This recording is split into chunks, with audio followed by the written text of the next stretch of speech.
Je vais aller dans Romains, chapitre, pour vous démontrer que quand les Écritures disent que tous ont péché, sont privés de la gloire de Dieu, ça ne veut pas dire que c'est tous les humains. Ça ne veut pas dire que c'est tous les humains. Donc, quand Paul de Tarse il parle, il sait bien de quoi il parle. Paul de Tarse, plein de gens ne comprennent pas la personne de Paul de Tarse.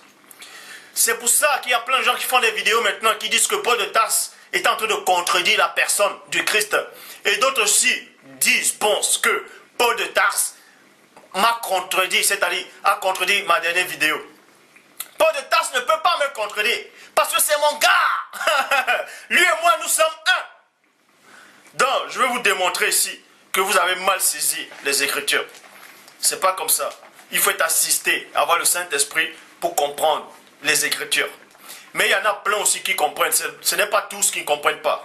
Pour ça, on va aller dans Romains chapitre 3, verset 10 à 18, qui dit, Romains chapitre 3, verset 10 à 18, selon ce qui est écrit, 2 points. Il n'y a point de juste. Selon ce qui est écrit, il n'y a point de juste. Vous voyez? Il n'y a point de juste. Virgule, je m'arrête d'abord dans la virgule et j'entre en profondeur. Parce que j'ai le temps. J'ai le temps. Le Père a permis, parce que le Dieu Tout-Puissant est au-dessus du temps et de l'espace. Donc, il permet que je puisse avoir ce temps pour bien vous expliquer. La parole ici dans Romains chapitre 3 au verset 10. Selon ce qui est écrit, 2 points. Il est bien dit, selon.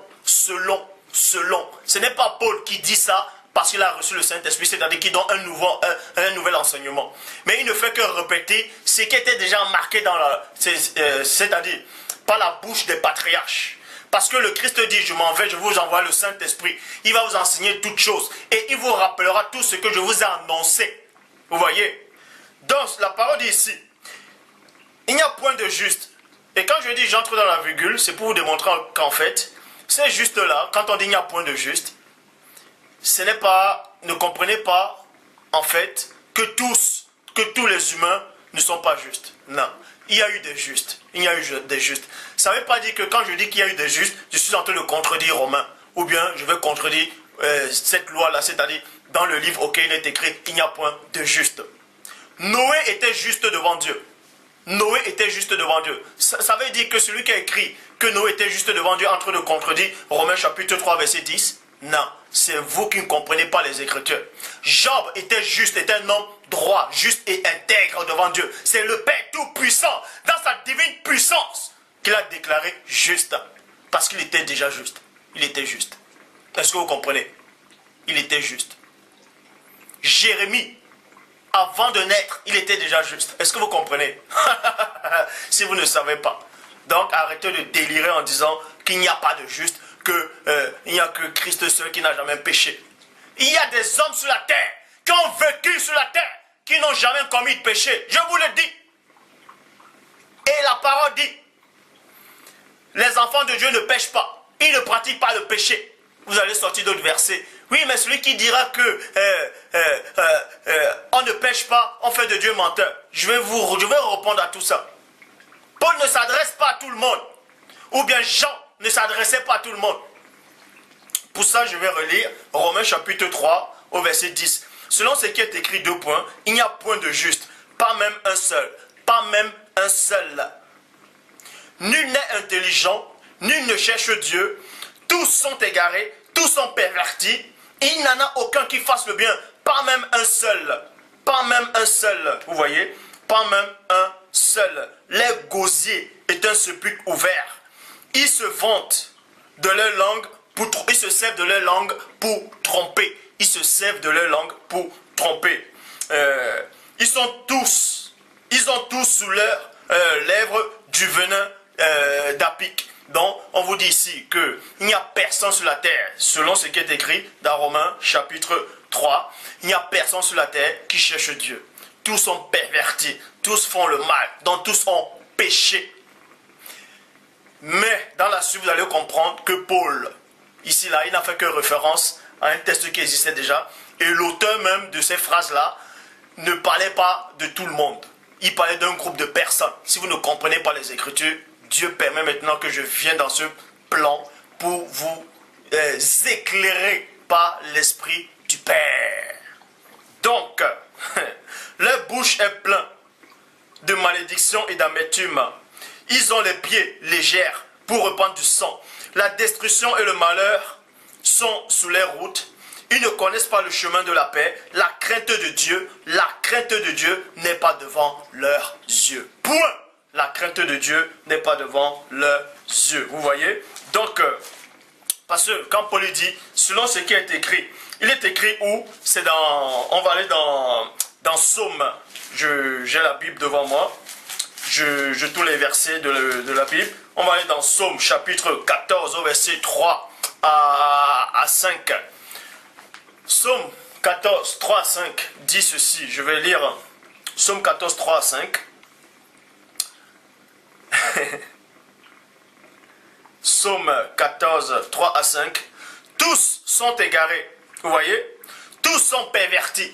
Tous sont égarés. Tous sont pervertis. C'est pour ça que Paul a dit selon ce qui est écrit. Quand on dit selon ce qui est écrit, ça veut dire que ça avait été écrit quelque part. Et Paul n'a fait que reprendre ce qui était écrit. Et maintenant, voici l'auteur qui était inspiré. En ce moment, il y a des moments où quand David parlait, quand il prophétisait, il était inspiré par le véritable Saint-Esprit de Dieu qui ne se trompe pas. Bon, Psaume chapitre 14, à partir du verset 5, qui dit, non, plutôt à partir du verset 3, tous sont égarés, tous sont pervertis. Il n'y en a aucun qui fasse le bien, virgule, pas même un seul. Tous ceux qui commettent l'iniquité ont-ils perdu le sens? Ils dévorent mon peuple, virgule. Ils dévorent mon peuple, virgule. Je m'arrête dans la virgule. Et Dieu va vous libérer. Jean 8, 32. Vous connaîtrez la vérité. Et la vérité vous affranchira. La vérité vous rendra libre. Vous voyez ici que David ne s'adressait pas à tous les humains. Parce que si David s'adressait à tous les humains, ça veut dire que celui qui a inspiré David allait contredire la parole de Dieu. Quand Dieu disait, as-tu remarqué Job, mon serviteur, c'est un homme droit, intègre, il est juste. Mais David vous dit, c'est qu'il n'y a point de juste. Mais quand on dit qu'il n'y a point de juste, on ne s'adresse pas à tout le monde. La preuve, je vais relire, verset 3 de Psaume 14. Tous sont égarés, tous sont pervertis, il n'y en a aucun qui fasse le bien, pas même un seul. Tous ceux qui commettent l'iniquité ont-ils perdu le sens? Ils dévorent mon peuple. Donc on s'adresse uniquement aux gens qui ne sont pas du peuple de Dieu. Est-ce que vous comprenez? On s'adressait ici là, je dis bien, même dans le peuple de Dieu, il y a plein qui ont commis le péché, mais ce verset ici là, on s'adresse aux païens, aux gentils. On s'adresse aux nations qui ne connaissent pas le Dieu véritable. C'est pour ça qu'on introduit maintenant le mot « le peuple de Dieu ». Parce qu'on fait la distinction entre deux sortes de personnes, deux groupes, le peuple de Dieu à part et les autres, auxquels on dit il n'y a point de juste sur les autres. Ils sont tous pervertis. Ils n'ont pas la crainte de Dieu. Et c'est ce que Paul a repris.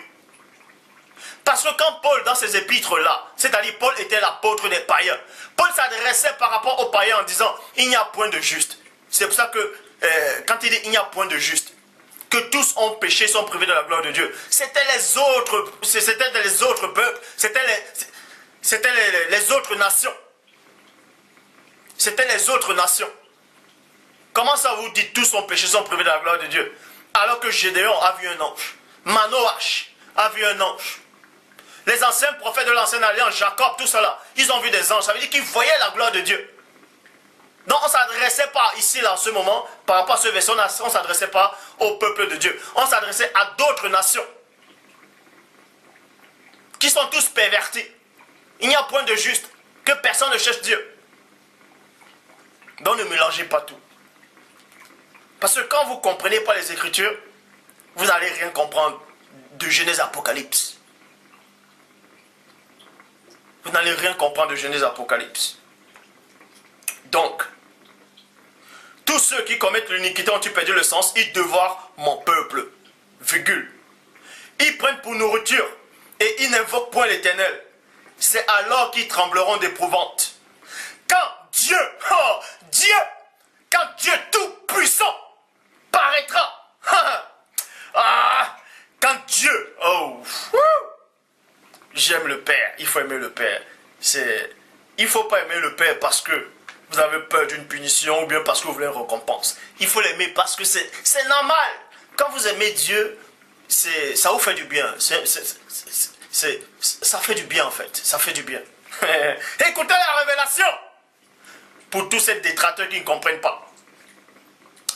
C'est alors qu'ils trembleront d'épouvante quand Dieu paraîtra au milieu de la race juste. Mais dans les mêmes propos de David ici, il dit qu'il n'y a point de juste. Après il dit encore Dieu va apparaître au milieu de la race des justes. C'est-à-dire qu'il se contredit, il ne se contredit pas.